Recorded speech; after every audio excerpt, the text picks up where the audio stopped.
Good day mga kaibon, welcome back sa aking channel. Ayan, ito yung mga share ko, yung ating mga panimulang alaga. Ayan, meron tayong ito muna yung pinost ko kailan lang na blue opa saka yung green deck or bull yellow. Yan sila. Ito yung isa ko pampares na Lutino hen at Parblue deck.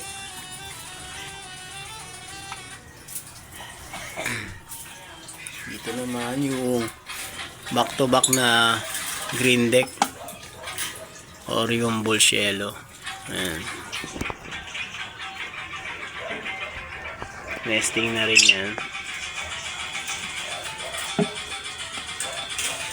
Lagay pala ako ng ito, cattle bone. Hinati ko lang kasi masyadong mahal. Yung ganyang kaliit na cattle bone ay 50 pesos na. Ayan, nakabili lang. Yan, meron din akong isang flight cage. Ayan, yung luma kong double cage. Ginawa ko. Pinag-isa ko. Ayan, pwede nang tambakan ng mga ibon o mga pababa. Nilagyan ko rin nest box saka yung cattle bone. Share ko rin yung patuka ko na ito, bumili ako ng canary mix. Yan, canary mix. Tapos nilagyan ko lang ng sunflower. Yan, sana mag-breed at bumili rin pala ako ng vitamins. Ito Bitmain Pro. Ayan, ginagamit ko, ganun pa rin, bigay ko tatlong beses na sa isang linggo, magkakasunod na araw. Ayan, sana mag-breed sila na maayos.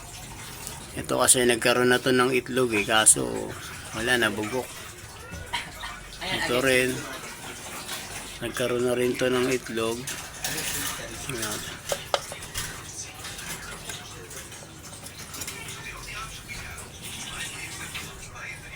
Ayan siya. Karoon na sila itlog nun kaso wala na pisa, 4. Ito naman 3. Sana makapertil o makapisa sila ngayon.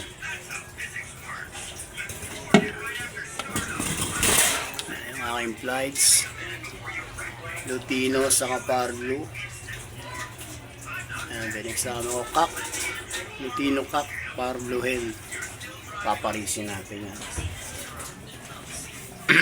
Tapos yung blue. Okay, may sa kanyang pugo wawala. Ayan. Ganda ng ng deck. Solid ang ulo. Basta pag galing talaga sa green series, tingkad ng pagkapula ng ulo. Parents niya green, split ino, opaline saka Decino, opaline din. May mga kapatid na visual Lutino, opaline yan. Yung isa dun na kak, yan, isa dyan, kapatid niyan. Yan, sana pabuga ulit ako dito. Kahit medyo daanan ng tao, saka maingay. Kaya pinili ko yung mga batang ibon para masanay sila dito sa lugar. Ma-adapt nila yung ingay at gulo ng mga aso dito kasi tumatawag aso dito. Ingayan sila. Yan, sana makapagpabuga ulit. Para nakakamiss kasi sa milip ng mga inakay.